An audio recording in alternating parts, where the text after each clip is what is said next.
नमस्कार। मैं सोदी कुमार संजय की पाठशाला यूट्यूब चैनल पे आप सभी का स्वागत करता हूं। और जैसा कि आप लोगों को पता है कि अभी जो हमने इस पे अपना प्रोग्राम शुरू किया है आप लोगों के लिए क्रैश कोर्स यूपीपीसीएस 2021 के लिए प्रीलिम्स एग्जाम, तो उसमें मैं आप लोगों को करंट का सेक्शन कवर कर रहा हूं।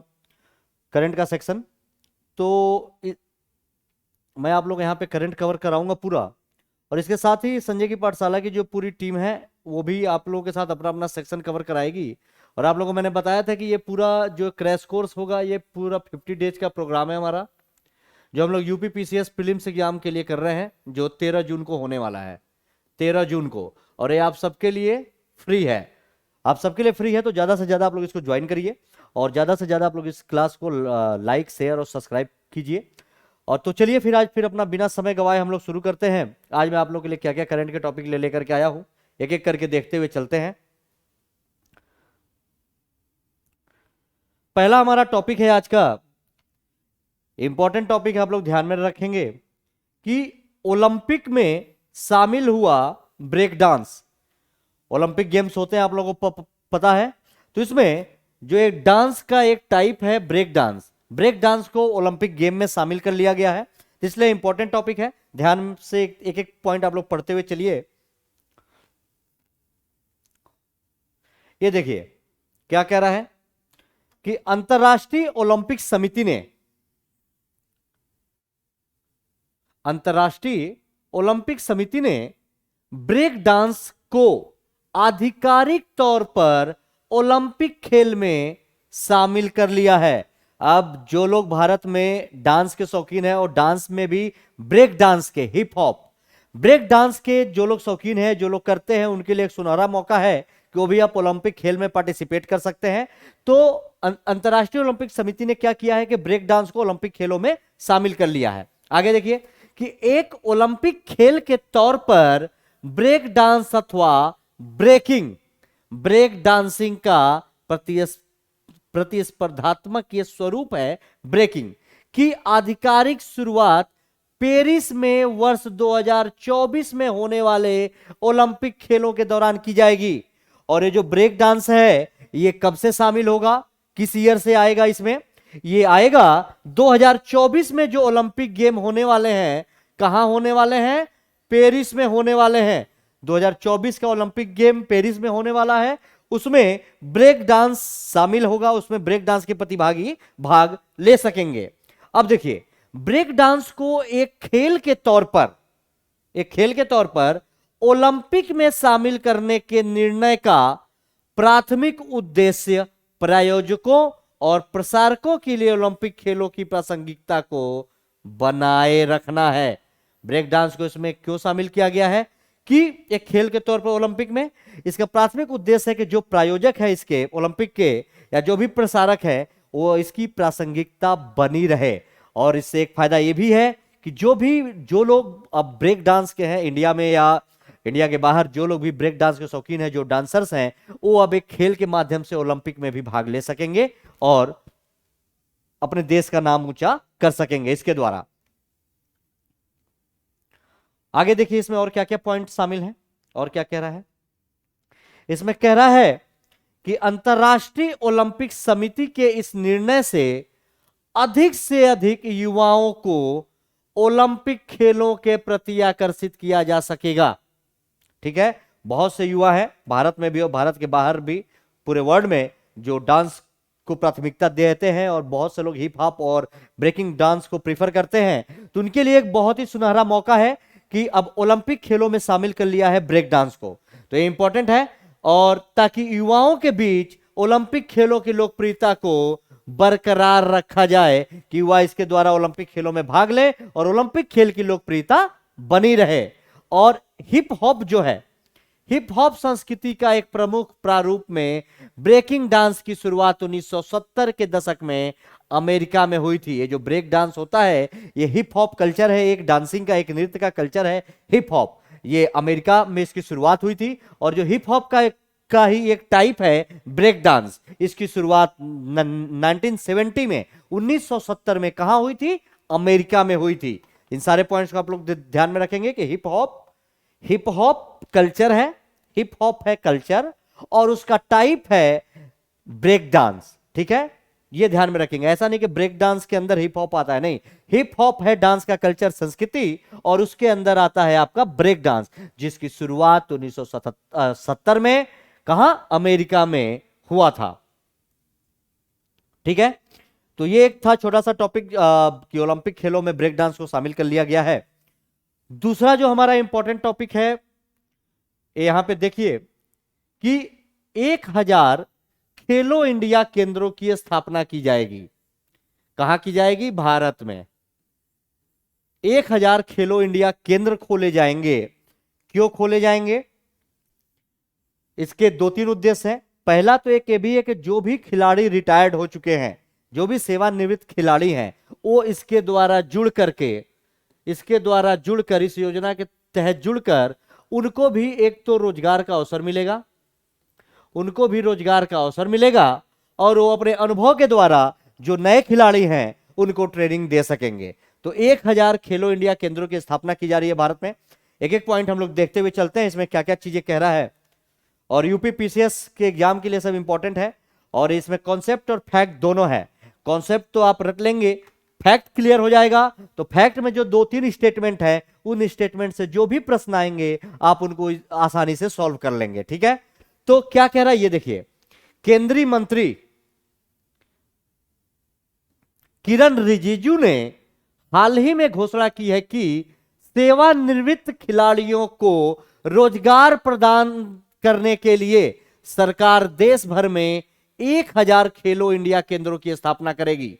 पूरे देश में 1000 खेलो इंडिया केंद्र खोले जाएंगे, और इसका प्राथमिक उद्देश्य यह है कि जो भी रिटायर्ड खिलाड़ी हैं उनको इसके द्वारा रोजगार प्रदान किया जाएगा। अब क्या है कि ये जो खेलो इंडिया केंद्र खोले जाएंगे, इसमें क्या है कि भारत में खेल संस्कृति को नया आयाम प्रदान करने में भी मदद मिलेगी। क्या होगा, पहली बात तो यह होगा कि जो खिलाड़ी रिटायर्ड हो चुके हैं उनको रोजगार मिलेगा। दूसरी बात यह होगी कि जो नए युवा आएंगे जो खेल में पार्टिसिपेट करेंगे, उनको इन अनुभवी खिलाड़ियों के द्वारा ट्रेनिंग दी जाएगी। तो ये बहुत ही इंपॉर्टेंट है, ध्यान में रखेंगे। पूरे भारत में इस योजना के तहत 1000 खेलो इंडिया केंद्रों की स्थापना की जा रही है। अब क्या है कि इसी संबंध में घोषणा करते हुए केंद्रीय मंत्री किरण रिजिजू ने यह कहा कि हमें यह सुनिश्चित करना चाहिए कि भारत में खेल एक बड़े उद्योग का रूप ले सके। 1000 खेलो इंडिया केंद्र खोले जाएंगे। इसमें यह कहा किरण रिजिजू जी ने कि इसके द्वारा हमें यह देखना है कि खेल को एक इंडस्ट्री के रूप में लाया जा सके, क्योंकि यह भारतीय अर्थव्यवस्था में काफी बड़ा योगदानकर्ता बन सकता है। इसके द्वारा भारत की अर्थव्यवस्था में भी इससे फायदा मिलेगा। आगे देखिए और क्या पॉइंट कह रहे हैं। ये सारे पॉइंट्स आप कॉन्सेप्ट इसका क्लियर रखिएगा, सारे पॉइंट को ध्यान से पढ़ेंगे तो सारी चीजें क्लियर रहेंगी। आगे देखिए इसमें क्या कह रहा है।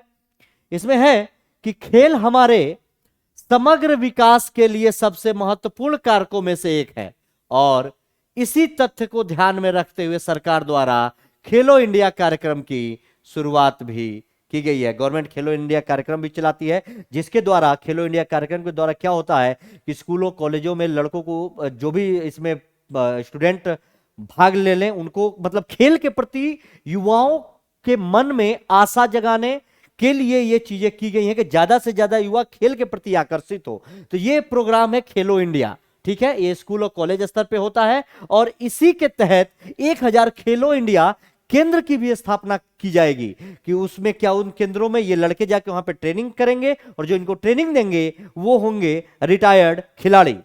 अब आगे देखिए, और इसका उद्देश्य, किसका उद्देश्य, खेलो इंडिया कार्यक्रम का क्या उद्देश्य है।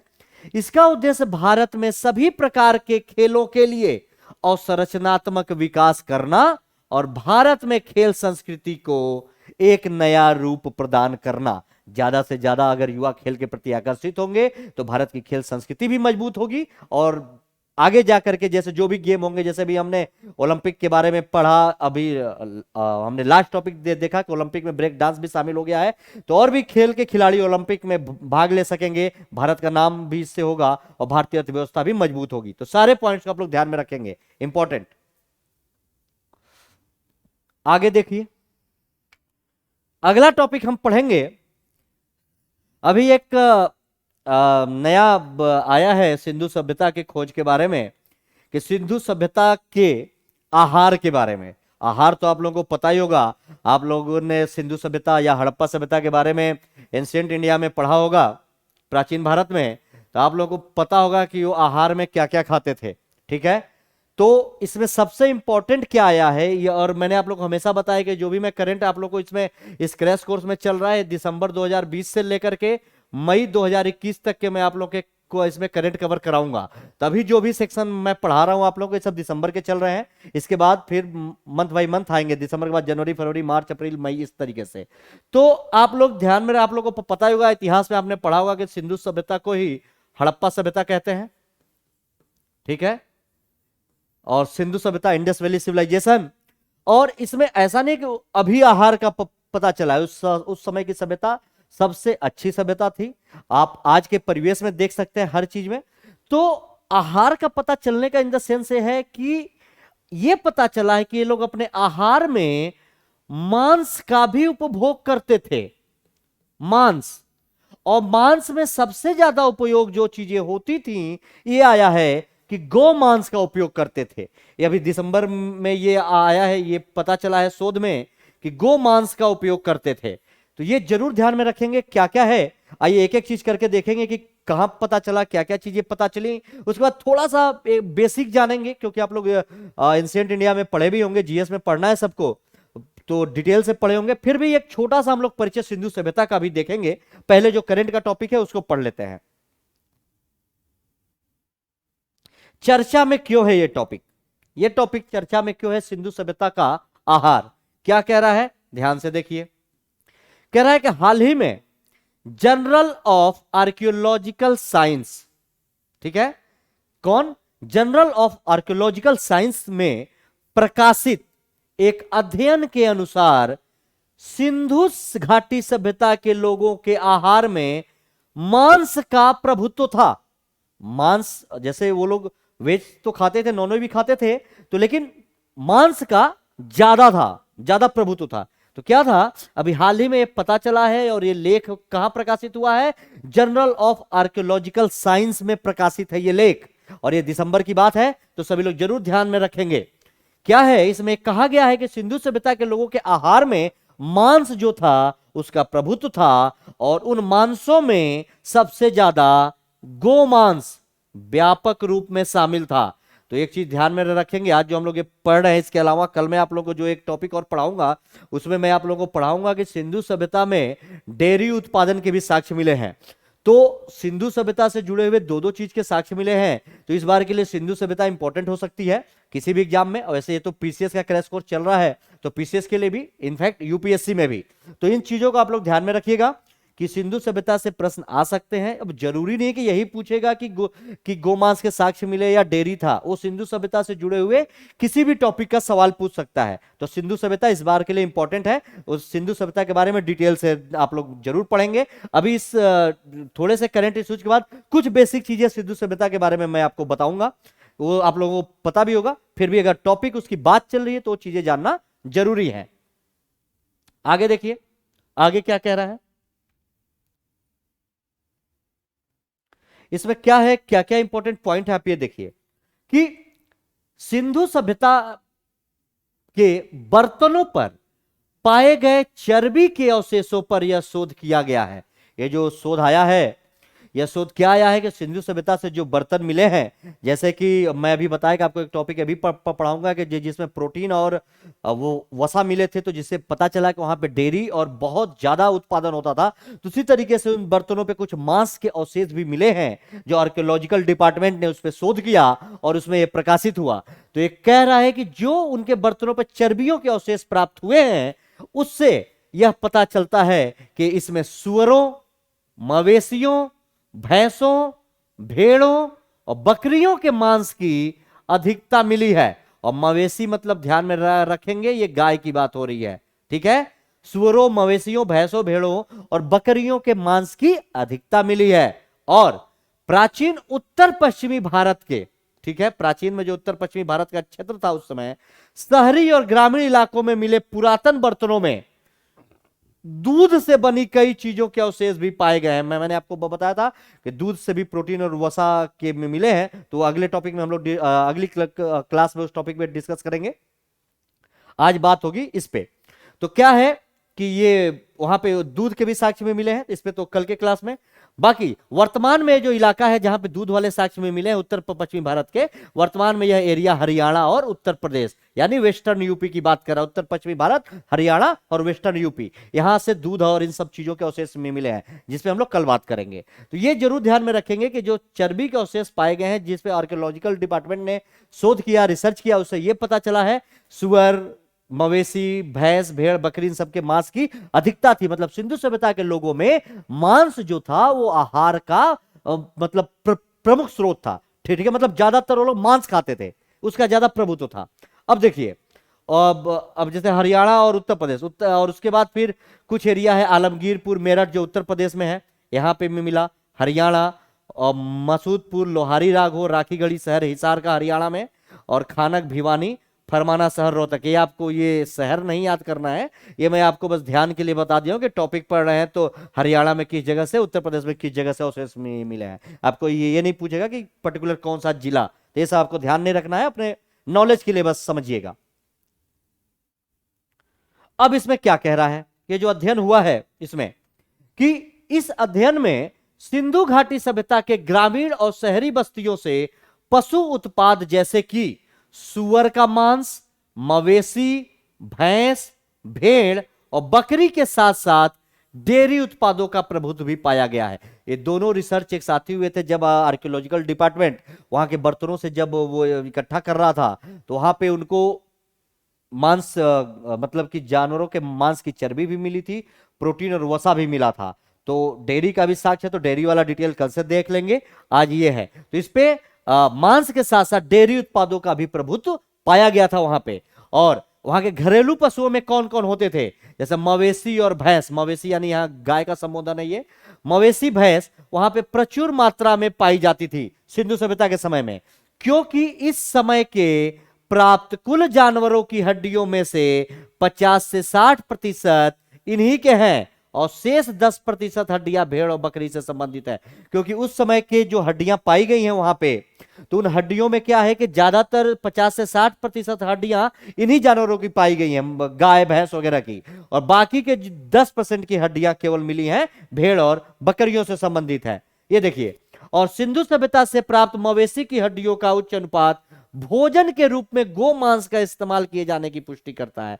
और इस आधार पर यह अनुमान लगाया जा रहा है कि इतना ज्यादा अगर बड़े हड्डी मिले हैं, इतने ज्यादा अगर 50 से 60% हड्डियों का अनुपात वहां पे मिला है, तो इतना ज्यादा जरूर इनके मांस का उपयोग भोजन के रूप में किया जा रहा है, तभी इतनी ज्यादा हड्डियां पाई जा रही हैं। ठीक है, नहीं तो ऐसे कोई वहां पे रोग नहीं फैला, उसकी कोई पुष्टि नहीं मिली हुई कि एक साथ सारे जानवर किसी रोग की वजह से मर गए या क्या। इतनी ज्यादा मात्रा में हड्डियां मिलने का एक ही मात्रा भी ये शोध के द्वारा ये निष्कर्ष निकला है कि वहां के लोग, सिंधु सभ्यता के लोग गोमांस पे मतलब गोमांस भी खाते थे। तो ज्यादा संख्या में मिला 50 से 60%, जिसमें बड़े जानवरों में आप गाय और भैंस मान सकते हैं। ठीक, आगे देखिए क्या कह रहा है आगे, और निष्कर्ष में कह रहा है कि हड़प्पा सभ्यता में 90% मवेशियों को तब तक जीवित रखा जाता था जब तक कि वे 3 या 3.5 साल के नहीं हो जाते थे। 90% मवेशियों को, उसके बाद उनको मार दिया जाता था। और मादा जो मवेशी होते थे, मादा जानवर, उनका उपयोग डेयरी उत्पादन के लिए किया जाता था, जबकि नर का इस्तेमाल गाड़ी खींचने के लिए वहां पे किया जाता था। बैल वगैरह का इस्तेमाल गाड़ियों को खींचने के लिए, और मादा गाय वगैरह का उपयोग डेयरी उत्पादन के लिए, गाय भैंस के लिए। और सिंधु घाटी सभ्यता में भोजन की आदत पर पहले भी कई अध्ययन हो चुके हैं। ऐसा नहीं कि पहली बार अध्ययन हुआ है, बहुत बार सिंधु घाटी सभ्यता के भोजन पे अध्ययन हो चुका है, लेकिन इन अध्ययनों का मुख्य ध्यान केवल फसलों पर ही केंद्रित होता था। जो पहले सिंधु सभ्यता के भोजन के पे जो अध्ययन किया गया उसका सबसे प्रमुख ध्यान होता था केवल फसलों पे किया गया, लेकिन इस बार जो अवशेष मिले हैं उससे यह लगता था कि मांस प्रभुत्व में था इनके यहां भोजनों में, ठीक है, मांसाहार। आगे देखिए और इसमें क्या क्या पॉइंट है। अब जैसे अब हम लोग ये तो मेन हमने पढ़ लिया कि क्या थी, मतलब सिंधु सभ्यता में गौमांस ज्यादा प्रभुत्व में था, डेयरी के भी साक्ष्य में मिले। अब थोड़ा सा आप जान लीजिए, वैसे आप लोगों को पता ही होगा थोड़ा सा सिंधु सभ्यता के इतिहास के बारे में, बस जल्दी जल्दी एक एक लाइन का है फैक्ट कॉन्सेप्ट पढ़ते चलते हैं। सिंधु सभ्यता, इसकी समय सीमा क्या है। वैसे तो सिंधु सभ्यता के समय सीमा में बहुत सारे मतभेद हैं, जिस तरीके से उसके समय सीमा में मतभेद है वैसे ही सिंधु सभ्यता के पतन में भी मतभेद है। बहुत सारे विद्वानों के अपने अलग अलग मत हैं, तो फिर भी कुछ एक पॉइंट देखते हैं कि हड़प्पाई लिपि का प्रथम उदाहरण लगभग 3000 ईस्वी पूर्व के समय का मिलता है, ठीक है, लिपि का उदाहरण में मिलता है। इसका मतलब यह नहीं कि लिपियों के द्वारा किया गया। इन सारे चीजों को ध्यान में रखेंगे क्योंकि सिंधु सभ्यता की लिपि पढ़ी नहीं गई है। सिंधु सभ्यता की लिपि जो होती थी वो चित्रात्मक होती थी, उसको अभी तक नहीं पढ़ा गया है, ठीक है, ये ध्यान में रखेंगे। और 2600 ईसा पूर्व तक सिंधु घाटी सभ्यता अपनी परिपक्व अवस्था में प्रवेश कर चुकी थी, मतलब बहुत ही उन्नत अवस्था में। और सिंधु घाटी सभ्यता के क्रमिक पतन का आरंभ 1800 ईस्वी से माना जाता है और 1700 ईसा पूर्व तक आते आते हड़प्पा सभ्यता के कई शहर समाप्त हो चुके थे। उत्थान और पतन, इसके बीच का सारा डिटेल आपने पढ़ा होगा। कुछ मोटी मोटी चीजें मैं पॉइंट बाई पॉइंट आपको बता देता हूं। और इसका नाम, सिंधु सभ्यता का नाम हड़प्पा सभ्यता भी इसको कहा जाता है। क्यों कहा जाता है? क्योंकि हड़प्पा नामक स्थान पर पहली बार यह संस्कृति खोजी गई थी, ठीक है, इसीलिए इसका नाम हड़प्पा सभ्यता रखा गया। क्यों रखा गया? क्योंकि हड़प्पा नामक स्थान पर पहली बार इसकी खोज हुई थी, इसी वजह से। अब इसके भौगोलिक विस्तार के बारे में कुछ एक पॉइंट अगर देख लें तो यह जो सभ्यता है यह आपका पंजाब, सिंध, बलूचिस्तान, राजस्थान, गुजरात और पश्चिमी उत्तर प्रदेश तक फैली हुई है। और पश्चिमी उत्तर प्रदेश मैंने आपको बताया आलमगीरपुर में मेरठ। तो ये सारे पॉइंट्स को आगे देखिए, इसमें और क्या कह रहा है। अब इसमें देखिए, जैसे ये हो गया आपका, इसमें जो सुतका गेंडोर है या सुतका गोर, ये बलूचिस्तान में है। इसके पूर्व में आलमगीरपुर है पश्चिमी यूपी, तथा उत्तर में मांडू है जम्मू में मांडा, और दक्षिण में दायमाबाद अहमदनगर महाराष्ट्र में तक के क्षेत्र हैं। अगर आप इस तरीके से देखेंगे नॉर्थ, साउथ, ईस्ट, वेस्ट, ठीक है, तो नॉर्थ में आप आ जाएंगे जम्मू में, यहां पे मांडा है, मांडा जम्मू में। उसके बाद अगर आप आ जाएंगे दक्षिण में तो यहां पे महाराष्ट्र में है आपका, महाराष्ट्र में जगह है दायमाबाद, दायमाबाद। अगर आप पश्चिम में आ जाते हैं तो यहां पे है आपका सुतका गेंडोर या सुतका गोर, जो है आपका गेंडोर, जो है आपका बलूचिस्तान में, बलूचिस्तान में। और पूर्व में हो गया आपका आलमगीरपुर, जो आपका पड़ेगा मेरठ, मेरठ आलमगीरपुर। तो ये आप इस तरीके से देख सकते हैं। तो ये इसका भौगोलिक विस्तार है सिंधु सभ्यता का। आगे देखिए, और कुछ सिंधु घाटी स्थल आपके अफगानिस्तान में भी पाए गए हैं। ये है। अब कुछ महत्वपूर्ण स्थल हैं, जैसे कहां पे, जैसे भारत में कौन कौन सा स्थल है। भारत में कालीबंगा आपका पाया गया है सिंधु सभ्यता में, हड़प्पा संस्कृति में राजस्थान में, लोथल, धोलावीरा, रंगपुर, सुरकोतडा, ये सब गुजरात में पाए गए हैं। बनावली है हरियाणा, रोपड़ पंजाब, ये सब प्रमुख जगह। पाकिस्तान में अगर हम बात करें तो पाकिस्तान में हड़प्पा जो है वो पाकिस्तान में ही है, जो रावी नदी के तट पर है। मोहनजोदड़ो भी पाकिस्तान में है, जो सिंध में सिंधु नदी के तट पर है। और चहुंदड़ो भी है सिंध में, ये भी सिंध नदी के किनारे सिंधु के, ये सब पाकिस्तान में पाए जाते हैं। तो ये सब भौगोलिक विस्तार है इस सभ्यता का। तो एक एक पॉइंट बेसिक देख लेंगे, क्योंकि सबसे इंपॉर्टेंट तो करंट का था कि वहां पे गौ मांस, अरे सॉरी, यहां पे मांसाहार जो था वो प्रमुख था, इसलिए बात हुई थी।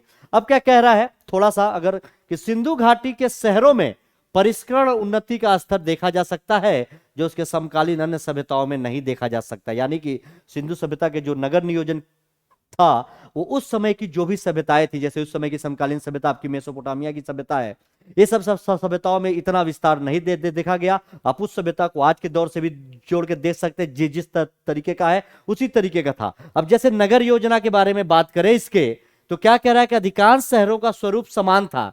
इसमें दो भाग होते थे, एक गढ़ होता था और एक निचला शहर होता था, जो समाज में पदानुक्रम की उपस्थिति दर्शाता है। अब ऐसा है कि यहाँ पे कोई राजा और प्रजा का कॉन्सेप्ट नहीं था सिंधु सभ्यता में। क्या होता था कि वहां पे व्यापारी वर्ग, ठीक है, वहां पे व्यापारी वर्ग होते थे जो जिनका प्रभुत्व माना जाता है। तो जो गढ़ कहते हैं, जो गढ़ ऊंचाई पे बना होता था, इसे ही गढ़ कहते थे, जहां पे धनी लोग, व्यापारी लोग, वणिक लोग रहते थे यहाँ पे। और जो नीचे जो शहर बसा हुआ था, यहाँ पे आम जनता रहती थी। ठीक है, यही पदानुक्रम था इनके इनके उसमें, क्योंकि यहाँ पे आम जनता रहती थी, कोई राजा प्रजा का कॉन्सेप्ट नहीं था। ठीक, और अधिकांश नगरों में यहाँ पे बड़े बड़े स्नानागार भी पाए गए हैं। ये सब आप लोगों ने एंशिएंट में पढ़ा होगा। अब मैं जगह का नाम नहीं, एक एक पॉइंट हम लोग देख लेंगे। और यहां से पक्की ईंटों के 2 मंजिला घर, बंद जल की निकासी नालियां, अपशिष्ट प्रबंधन प्रणाली, माप के लिए वजन, खिलौने, बर्तन आदि के साक्ष्य भी सब यहां से प्राप्त हुए। यहाँ के घर जो होते थे पक्की ईंटों के बनते थे, 2-2 मंजिले घर होते थे। जल निकासी का प्रबंधन बहुत ही उत्तम क्वालिटी का था। और इनके नालियां जो आके मतलब घर से जो पानी नहीं निकलता था, छोटी छोटी नालियों से नहीं निकलती थी, वो जाके एक बड़े से होल में मिलती थी, उनको ढकने के लिए ढक्कन होता था, ये सारी चीजें। और कचड़े का प्रबंधन भी इनका बहुत ही बेहतरीन था। और इसके अलावा यहाँ पे इनको माप तौल का भी ज्ञान था, सिक्के भी थे, खिलौने, बर्तन वगैरह सब कुछ। और बड़ी संख्या में यहाँ पे मुहरें भी मिली हुई हैं। ठीक है, सिक्के नहीं, मुहर। तो ये जरूर ध्यान में इन सारे पॉइंट्स को आप लोग रखेंगे। आगे देखिए और क्या कह रहा है, और कुछ इसकी महत्वपूर्ण विशेषताओं में। खेती के बारे में अगर देखेंगे तो कपास की खेती करने वाली सबसे पहली सभ्यता थी हड़प्पा सभ्यता या सिंधु सभ्यता। कपास की खेती का साक्ष्य यहीं से मिलता है सर्वप्रथम। और हड़प्पाई लोग बहुत सारे पशु पालते थे, भेड़, बकरी, सुअर आदि से भी परिचित थे। और इनकी प्रमुख फसलों में आपका गेहूं, जौ, कपास, रागी, खजूर, मटर, ये सब यहाँ की प्रमुख फसलें थी। और व्यापार वाणिज्य इनका कैसा था कि सिंधु सभ्यता के लोगों के जीवन में व्यापार और वाणिज्य का सबसे बड़ा महत्व है। और इनकी पुष्टि हड़प्पा, लोथल और मोहनजोदड़ो से हुई है। यह इस समय का जो परिवेश था, यहाँ के जो लोग थे वो व्यापार सबसे ज्यादा करते थे। ठीक है, और सिंधु और मेसोपोटामिया के मध्य व्यापार उस समय उन्नत अवस्था में था, अंतरराष्ट्रीय व्यापार भी होता था। इन सारे पॉइंट्स को ध्यान में रखेंगे, क्योंकि हम हिस्ट्री पढ़ नहीं रहे हैं, ये है करंट का चैप्टर, तो हम पढ़ रहे थे, तो थोड़ी सी जानकारी सिंधु सभ्यता के बारे में जानना बनता है। धातुओं में उनको किसका ज्ञान था सिंधु सभ्यता के लोगों को? तांबा, कांसा, टिन और सीसा का एक ज्ञान था। और इसके अलावा ये लोग सोने और चांदी से भी परिचित थे। ठीक है, तांबा और कांसा मिला के तांबा, कांसा और टिन, इनका एक ज्ञान था। ये कांसे और टिन को मिला के तांबा बनाते थे, सॉरी तांबे टिन को मिला के। और सीसा का भी ज्ञान था, और सोने और चांदी से भी परिचित थे। और इनको लेकिन लोहे का एक ज्ञान नहीं था, क्योंकि इस समय तक लोहे की खोज नहीं हुई थी, ध्यान में रखेंगे। और धार्मिक आस्था में क्या है? मंदिरों या महलों जैसी कोई संरचना नहीं पाई गई है सिंधु सभ्यता के काल में। मंदिर का कोई भी कॉन्सेप्ट नहीं है, या महल का, क्योंकि रजवाड़ा व्यवस्था यहाँ पे नहीं था। और पुरुष और महिला देवताओं की यहाँ पे पूजा की जाती थी। ठीक है, और यहां से प्राप्त पशुपति शिव की मुहर विशेष रूप से प्रसिद्ध है। और इस मुहर में एक त्रिमुखी पुरुष को एक चौकी पर पद्मासन मुद्रा में बैठे हुए भी दिखाया गया है। तो वहां के बारे में कुछ खास खास इंपॉर्टेंट पॉइंट थे। आगे देखिए और क्या कह रहा है।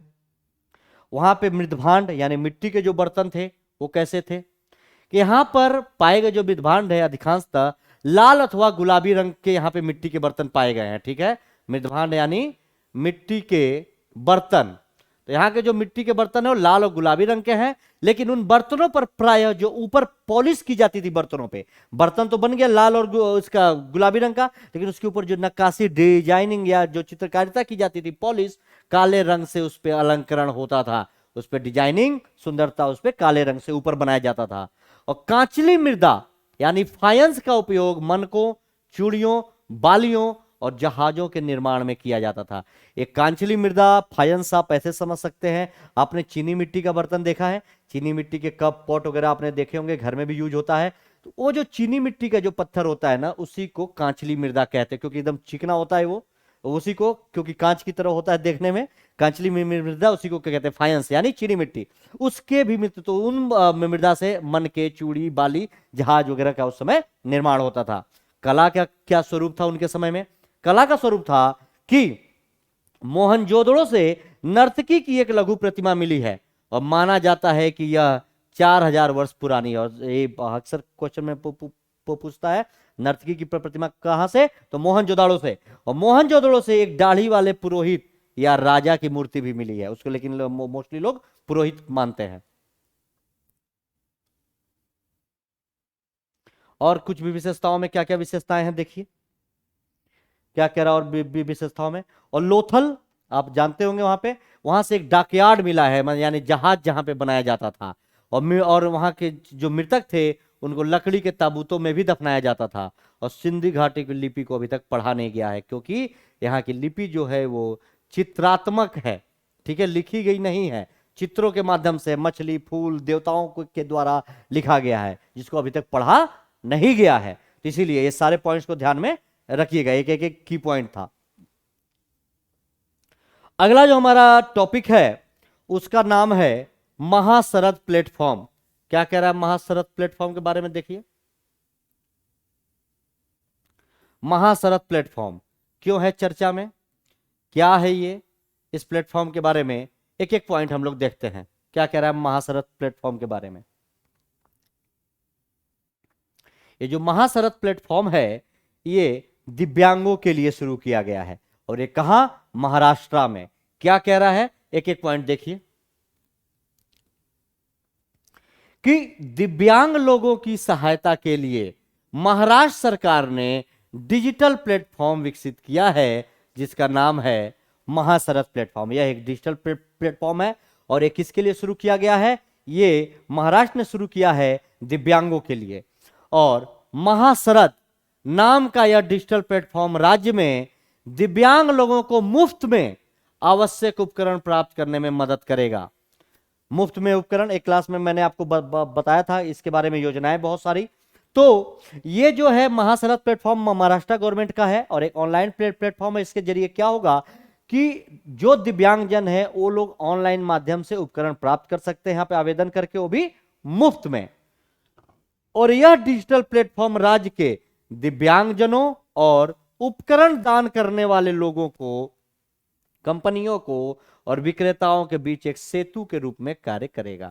यानी इस महासरद प्लेटफॉर्म के माध्यम से कोई दिव्यांग है वो इसके जरिए उपकरण प्राप्त कर सकते हैं, या कोई ऐसी कंपनी है जो उपकरण इंस्ट्रूमेंट दान करना चाहती है वो भी इस प्लेटफॉर्म के जरिए डोनेट कर सकती है। और या कोई व्यक्ति पर्टिकुलर दान करना चाहता है उपकरण, वो भी इस प्लेटफॉर्म के जरिए दान कर सकता है। या जो विक्रेता है अगर कोई बेचना चाहता है तो वो भी इस प्लेटफॉर्म के जरिए ऑनलाइन सारा कुछ यहां से, मतलब दिव्यांग लोग भी पा सकेंगे और जिनको मुफ्त में देना है, जिनको बेचना है, जिनको दान देना है, वो भी इस प्लेटफॉर्म के जरिए जुड़ सकते हैं। तो दोनों चीजें यहां पे हैं। आगे देखिए और क्या कह रहा है।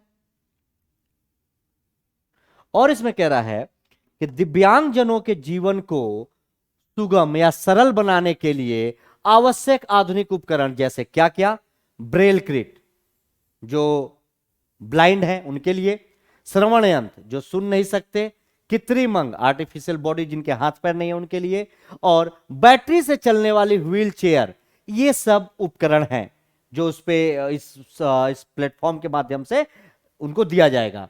और ये सभी बाजार में उपलब्ध भी हैं, किंतु इन उपकरणों को खरीदने की क्षमता सभी लोगों के पास नहीं है, सभी लोग इसको नहीं खरीद सकते, जिसके कारण प्रायः आर्थिक रूप से कमजोर वर्ग के जो दिव्यांग लोग हैं उनके दैनिक जीवन में बाधाओं का सामना करना पड़ता है। तो ये उनके लिए प्लेटफॉर्म है जो आर्थिक रूप से कमजोर दिव्यांग हैं। वहीं दूसरी ओर क्या है कि देश भर में कई संगठन, कई प्राइवेट कंपनियां और उद्योगपति ऐसे हैं जो इस प्रकार के उपकरणों को दान देने के भी इच्छुक हैं। तो उनके लिए भी कोई ऐसा प्लेटफॉर्म नहीं है को किसके जरिए दान दें। और ऐसे में इन दोनों प्रकार के लोगों को एक साथ एक मंच पर लाना आवश्यक है और यह लाने का कार्य कौन करता है, महासरद प्लेटफॉर्म महाराष्ट्र, ध्यान में रखेंगे। और ज्ञात हो कि महाराष्ट्र सरकार के इस डिजिटल प्लेटफॉर्म पर प्राप्तकर्ता के रूप में केवल महाराष्ट्र के दिव्यांग लोग ही पंजीकरण करा सकते हैं। यह महाराष्ट्र राज्य का प्लान है तो केवल वहीं के दिव्यांग कराएंगे, जबकि जो दान करता है वो यहां पर देश भर से कोई भी व्यक्ति दान के लिए अपना पंजीकरण करा सकता है, लेकिन इसका फायदा जो महाराष्ट्र के आर्थिक रूप से कमजोर दिव्यांग है उन्हीं को दिया जाएगा। ठीक, आगे देखिए, आगे और क्या क्या चीजें हैं। अगला जो हमारा टॉपिक है वो है शेख मुजीबुर रहमान के नाम पर एक अंतर्राष्ट्रीय पुरस्कार की घोषणा की गई है। आप इनको जानते हैं मुजीबुर रहमान को? बांग्लादेश के राष्ट्रपिता, बांग्लादेश के प्रथम राष्ट्रपति, सॉरी प्रधानमंत्री, और वहां के राष्ट्रपिता, बांग्लादेश को आजाद कराने में इनका बहुत बड़ा योगदान है। तो इनके नाम पे एक अंतर्राष्ट्रीय पुरस्कार की घोषणा की गई है। इसी के बारे में हम लोग देखते हैं क्या कह रहा है, एक पॉइंट।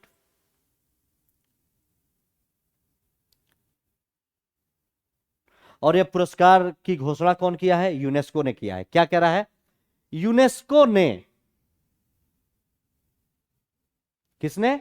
यूनेस्को ने बांग्लादेश के संस्थापक नेता एवं वहां के प्रथम राष्ट्रपति बंगबंधु, इनको बंगबंधु की भी इनको उपाधि मिली हुई है, और बांग्लादेश के प्रथम राष्ट्रपति हैं, और इनको बांग्लादेश का राष्ट्रपिता भी कहा जाता है। तो बंगबंधु शेख मुजीबुर रहमान के नाम पे, मुजीबुर रहमान के नाम पे रचनात्मक अर्थव्यवस्था के क्षेत्र में एक अंतर्राष्ट्रीय पुरस्कार की स्थापना करने का निर्णय लिया है। किसने लिया है? यूनेस्को ने लिया है। यूनेस्को एक अंतर्राष्ट्रीय पुरस्कार देने के विचार कर रही है, वो भी किसमें? रचनात्मक अर्थव्यवस्था के क्षेत्र में। और किसके नाम पे? शेख मुजीबुर रहमान के नाम पे। ये बांग्लादेश के संस्थापक हैं, वहां के प्रथम राष्ट्रपति हैं, इनको वहां का राष्ट्रपिता कहा जाता है, और इनको बंगबंधु की उपाधि दी गई है। आगे, नवंबर 2021 से यह पुरस्कार शुरू होगा। नवंबर 2021 से शुरू होने वाला $50,000 का यह पुरस्कार प्रत्येक 2 वर्ष में एक बार रचनात्मक वैश्विक आर्थिक पहलों के क्षेत्र में प्रदान किया जाएगा। यह जो पुरस्कार है कब से दिया जाएगा? नवंबर 2021 से, और प्रत्येक 2 वर्ष पे दिया जाएगा। और किस क्षेत्र में? रचनात्मक वैश्विक आर्थिक मुद्दों पे, आर्थिक पहलों पे, आर्थिक कार्यक्रम पे। वैश्विक होगा इसलिए अंतर्राष्ट्रीय पुरस्कार है, और अर्थव्यवस्था के क्षेत्र में कोई रचनात्मक कार्य करने के लिए दिया जाएगा, और इसमें $50,000 की नगद राशि भी इस पुरस्कार में दी जाएगी, और प्रत्येक 2 वर्ष पे। ये पॉइंट आप लोग ध्यान में रखेंगे। आगे, और यूनेस्को के मुताबिक यह अंतर्राष्ट्रीय पुरस्कार रचनात्मक उद्यमिता के विकास में सर्वोत्तम प्रयासों को मान्यता प्रदान करते हुए एक ज्ञान साझाकरण तंत्र भी विकसित करेगा।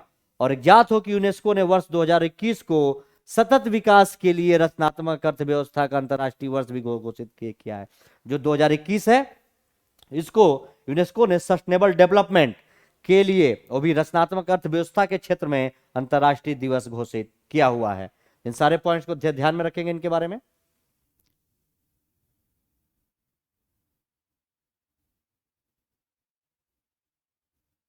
अब उसमें आगे का पॉइंट क्या कह रहा है?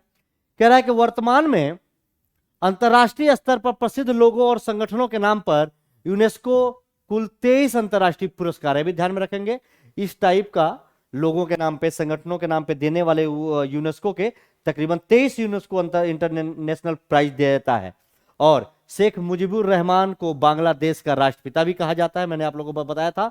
और वे बांग्लादेश के लोगों के बीच बंगबंधु के नाम से लोकप्रिय थे, यानी कि बंगबंधु का अर्थ होता है बंगाल का मित्र। और पूर्वी पाकिस्तान के लोकप्रिय नेता मुजीबुर रहमान ने बांग्लादेश की स्वतंत्रता में महत्वपूर्ण भूमिका अदा की थी। बांग्लादेश पहले यही अंग था, जो जिसे पूर्वी पाकिस्तान, जब ये स्वतंत्र हुआ, इसको स्वतंत्र कराने में इनकी महत्वपूर्ण भूमिका थी। तो इन सारे पॉइंट्स को ये चर्चा में इसलिए कि इनके नाम पे यूनेस्को ने एक अंतर्राष्ट्रीय पुरस्कार देने की घोषणा की है, वो भी अर्थव्यवस्था के क्षेत्र में कोई रचनात्मक कार्य करने के लिए। और प्रत्येक 2 वर्ष पे पुरस्कार मिलेगा, और इसमें $50,000 इसमें प्राइज है। तो इन सारे पॉइंट्स को आप लोग ध्यान में रखेंगे। अगला जो हमारा टॉपिक है वो है डाक पे। डाक पे क्या है, इसके बारे में हम देखते हैं। पढ़िए कि डाक पे क्या है, क्यों ये खास है, एक एक पॉइंट इसमें देखते हुए चलें। ठीक है, ये मोबाइल एप्लीकेशन है डाक पे, ये लॉन्च किया गया है, इसी के लिए चर्चा में है। क्या क्या खास है इसमें, एक एक पॉइंट देखिए क्या कह रहा है। अभी हाल ही में डाक विभाग ने, डीओपी, डिपार्टमेंट ऑफ पोस्टल ने, India post payment bank IPPB ने, ठीक है, एक वर्चुअल कार्यक्रम के माध्यम से यानी ऑनलाइन तरीके से डाक पे नाम का एक नया डिजिटल भुगतान ऐप है। ये इसको लॉन्च किया गया है। कौन लॉन्च किया है? डीओपी ने किया है, डिपार्टमेंट ऑफ पोस्टल ने, और इंडिया पोस्ट पेमेंट बैंक के द्वारा एक साथ, वो भी ऑनलाइन माध्यम से किया गया है। और ज्ञात हो कि डाक पे केवल एक डिजिटल भुगतान ऐप ही नहीं है, बल्कि देश भर में फैले डाक विभाग के व्यापक नेटवर्क के माध्यम से भारतीय डाक और इंडिया पोस्ट पेमेंट बैंक द्वारा प्रदान की जाने वाली डिजिटल वित्तीय और सहायता बैंकिंग सेवाओं का एक समूह है। ठीक है, पूरे भारत भर में ये ध्यान में रखेंगे, और जिसका उद्देश्य समाज के विभिन्न वर्गों की वित्तीय आवश्यकताओं को पूरा करना है। ठीक है, तो इस तरीके से पूरे देश भर में है। आगे क्या कह रहा है ये देखिए कि ये जो आईपीपीबी है, इंडिया पोस्ट पेमेंट बैंक, इसको संचार और सूचना प्रौद्योगिकी मंत्रालय के डाक विभाग के तहत वर्ष 2018 में स्थापित किया गया था। इसकी स्थापना कब हुई थी? 2018 में। और किसके तहत? संचार और सूचना प्रौद्योगिकी मंत्रालय के द्वारा डाक विभाग के तहत।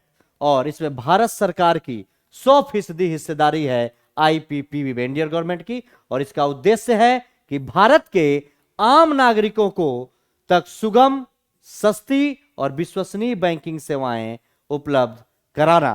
तो आईपीपीबी के बारे में जान जाइए क्या है। इसकी स्थापना 2018 में हुई थी, और एक किसके द्वारा? संचार एवं सूचना प्रौद्योगिकी मंत्रालय के डाक विभाग के द्वारा। और इसमें भारत सरकार का 100% भागीदारी है, 100%।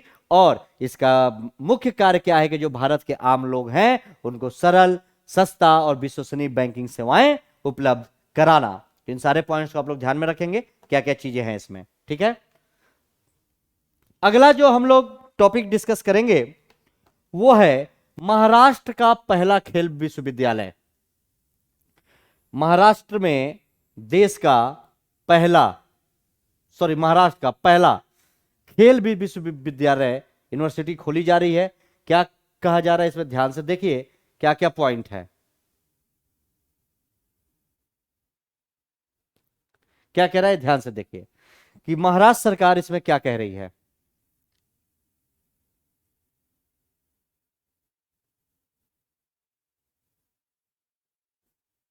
ठीक है, क्या कह रहा है कि महाराष्ट्र सरकार कहां पे? पुणे में एक जगह है बालेवाड़ी स्थित शिव छत्रपति खेल परिसर, वहीं पे राज्य का पहला विश्व स्तरीय अंतर्राष्ट्रीय खेल विश्वविद्यालय की स्थापना करेगी। महाराष्ट्र सरकार, महाराष्ट्र का पहला यूनिवर्सिटी है जो केवल खेल के लिए है, और कहां पे? पुणे में स्थित होगा, और एक शिव छत्रपति खेल परिसर है, वहीं पे इसको स्थापित किया जाएगा। और ये जो बालेवाड़ी में है, बालेवाड़ी खेल परिसर को एक विश्वविद्यालय के स्तर पर उन्नत किया जाएगा। ठीक है, और यहाँ पे प्रस्तावित नए खेल विश्वविद्यालय में 213 पदों का सृजन किया जाएगा, और इसमें से 400 करोड़ रुपए की प्रारंभिक धनराशि भी इसको प्रदान की जाएगी इसके स्थापना में। और यह खेल विश्वविद्यालय आधिकारिक तौर पर शैक्षणिक वर्ष 2021-22 से कार्य करना भी शुरू कर देगा। 2021-22 का जो शैक्षणिक ईयर है, इस साल से यह यूनिवर्सिटी काम करना भी शुरू कर देगी। और इसमें क्या कह रहा है कि महाराष्ट्र के इस नए खेल विश्वविद्यालय में खेल से संबंधित विषयों जैसे कि खेल विज्ञान, चिकित्सा, प्रौद्योगिकी, कोचिंग, प्रशिक्षण, खेल प्रबंधन, खेल मीडिया तथा संचार आदि को कवर किया जाएगा। यानी ये जो यूनिवर्सिटी वहां पे खुल रही है, वहां पे खेल के अलावा खेल से जुड़ी हुई जितनी भी चीजें हैं सबको पढ़ाया जाएगा। जैसे कि खेल विज्ञान के बारे में, मेडिकल की खेल के दौरान मेडिकल के बारे में, टेक्नोलॉजी के बारे में, कोचिंग, खेल का कोचिंग और प्रशिक्षण भी दिया जाएगा, ट्रेनिंग, खेल मैनेजमेंट, ठीक है, और उसके प्रबंधन के बारे में, और खेल मीडिया और संचार, इन सब चीजों को। ठीक है, और साथ ही यहाँ के विद्यार्थियों को अंतर्राष्ट्रीय मानकों के अनुरूप प्रशिक्षित किया जाएगा। इंटरनेशनल लेवल की ट्रेनिंग मिलेगी, जिसके लिए कुछ अंतर्राष्ट्रीय विशेषज्ञों को नियुक्त करने की भी योजना यहाँ पर बनाई गई है। ठीक, और यहाँ पे अंतर्राष्ट्रीय विशेषज्ञ भी कुछ आएंगे। और ये जो शिव छत्रपति खेल परिसर है, ये जो स्टेडियम है इसका निर्माण मूल रूप से राष्ट्रीय खेलों की मेजबानी के लिए 1995 में पुणे के बालेवाड़ी में 53 एकड़ भूमि पर किया गया था और 2008 में इस खेल परिसर में यूथ कॉमनवेल्थ गेम का भी आयोजन किया गया था और उसी में अब ये यूनिवर्सिटी खोली जा रही है। तो इन सारे पॉइंट्स को आप लोग ध्यान में रखेंगे। अगला जो हमारा इंपॉर्टेंट टॉपिक है क्या कि योगासन को प्रतिस्पर्धी खेल की मान्यता मिल गई है। आज हमने पढ़ा कि ब्रेक डांस को भी ओलंपिक में मान्यता मिली, ये भी आज स्पोर्ट्स से जुड़ा हुआ। दूसरा हमने पढ़ा एक यूनिवर्सिटी महाराष्ट्र। तीसरा हम देख रहे हैं कि योगासन को प्रतिस्पर्धी खेल की मान्यता मिल गई है, मतलब इसकी भी अब प्रतियोगिता होगी। क्या होगा, कैसे होगा, एक एक पॉइंट देखिए क्या कह रहा है, क्या कह रहा है, ध्यान से क्या कह रहा है कि युवा कार्यक्रम और खेल मंत्रालय ने, किसने, युवा कार्यक्रम और खेल मंत्रालय ने योगासन को प्रतिस्पर्धी खेल यानी प्रतियोगी खेल के रूप में औपचारिक तौर पर मान्यता दे दी है, जिससे इसे सरकारी सहायता अब मिल सकेगी। मतलब युवा कार्यक्रम और खेल मंत्रालय ने योगासन को, अब ये एक प्रतियोगी खेल होगा, इसका भी कंपटीशन होगा, इसके लिए मान्यता मिल गया है औपचारिक तौर पे और इसको अब इसके द्वारा सरकारी सहायता भी मिलेगी। योगासन को एक खेल बनने से इसमें कई नई तकनीकें और नई रणनीतियां भी अब शामिल होंगी। ये जब खेल बन जाएगा तो नई नई तकनीक शामिल होगी, नई नई स्ट्रेटजी शामिल होगी, जिससे खिलाड़ियों और अधिकारियों को इस क्षेत्र में करियर बनाने का एक बेहतर अवसर भी मिलेगा। अब योग के क्षेत्र में भी लोग इसके द्वारा करियर बना सकते हैं। जिस तरीके से जो मैंने आप लोगों को बताया था कि ब्रेक डांस को ओलंपिक में शामिल करने से जो लोग ब्रेक डांस करते हैं उनके करियर की एक अच्छी संभावना है, उसी तरीके से यह है।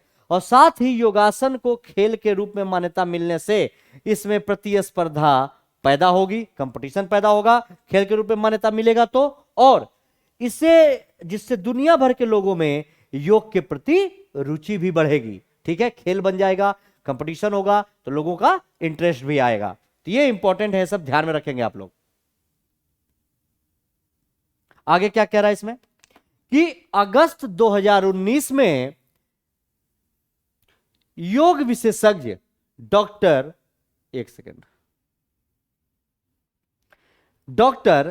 ईश्वर बसवा रेड्डी की अध्यक्षता में राष्ट्रीय योगासन खेल महासंघ NYSF, ठीक है, का भी गठन किया गया। अगस्त 2019 में योग विशेषज्ञ हैं डॉक्टर ईश्वर बसवा रेड्डी, इनकी अध्यक्षता में राष्ट्रीय योगासन खेल महासंघ, ठीक है, नेशनल योगासन आपका खेल महासंघ, ठीक है ना, राष्ट्रीय योगासन खेल महासंघ, नेशनल योगासन स्पोर्ट्स फेडरेशन, इसकी स्थापना की गई। इसका गठन किया गया कब, 2019 में, ठीक है। और युवा कार्यक्रम एवं खेल मंत्रालय ने योगासन को खेल के रूप में बढ़ावा देने तथा इसका विकास सुनिश्चित करने के लिए राष्ट्रीय योगासन खेल महासंघ को एक राष्ट्रीय खेल महासंघ के रूप में भी मान्यता इसमें प्रदान की। किसने की इसको मान्यता प्रदान? युवा कार्यक्रम और खेल मंत्रालय ने योगासन को खेल के रूप में और बढ़ावा दिया जाए, इसलिए उसने क्या किया कि ये जो राष्ट्रीय योगासन खेल महासंघ है इसको राष्ट्रीय खेल महासंघ की मान्यता मिल गई। और अब प्रतिस्पर्धी खेल के रूप में योगासन को बढ़ावा देने के लिए सरकार द्वारा कई महत्वपूर्ण कदम भी उठाए जाएंगे, क्योंकि अब ये स्पोर्ट्स में शामिल हो गया है। और जिसमें वर्ष 2021 की शुरुआत में नेशनल इंडिविजुअल योगासन स्पोर्ट्स चैंपियनशिप नाम से वर्चुअल मोड में, ऑनलाइन मोड में एक पायलट योगासन प्रतियोगिता भी आयोजित करना शामिल है। 2021 में इसके द्वारा एक प्रतियोगिता भी कराई जाएगी। ये सारे पॉइंट्स इंपॉर्टेंट हैं, आज बहुत ही इंपॉर्टेंट टॉपिक पे डिस्कस हुआ, तो आप सभी लोग ध्यान में रखेंगे, सारे इंपॉर्टेंट टॉपिक हैं। और आज की क्लास यहीं पे समाप्त होती है, लेकिन आप लोग इस क्लास को सबसे मतलब ज्यादा से ज्यादा लाइक, शेयर और सब्सक्राइब जरूर करें कि ज्यादा से ज्यादा लोगों तक ये क्लास पहुंच सके और वो इसका फायदा उठा सके। क्योंकि हम लोगों ने ये प्लान किया है यूपीपीएससी एग्जाम 2021 प्री एग्जाम का एक क्रैश कोर्स हम लोगों ने शुरू किया है, प्री के लिए है एक क्रैश कोर्स। और इसमें क्या है कि हम लोगों ने 50 दिन का प्रोग्राम किया है और ये यूट्यूब चैनल है संजय की पाठशाला, इस चैनल पे, और इस पे सभी विषय के सभी एक्सपर्ट हैं, और इस पे मैं आप लोगों को करंट और यूपी स्पेशल पढ़ा ही रहा हूँ। तो ये सारा को कुछ आप लोगों को यहाँ पे मिलेगा, और ये सबसे खास बात, ये सब कुछ आप लोगों के लिए फ्री में है, फ्री ऑफ कॉस्ट, इसकी आपको कोई फीस नहीं देनी। हमारा उद्देश्य है कि ज्यादा से ज्यादा लोग इससे जुड़ सके, पढ़ सके और इसका फायदा ले सके। ठीक है, तो आप लोग इसको ज्यादा से ज्यादा लोगों को जरूर शेयर करिएगा। और बाकी चलिए फिर अगली कक्षा में मुलाकात होगी, तब तक के लिए धन्यवाद, नमस्कार।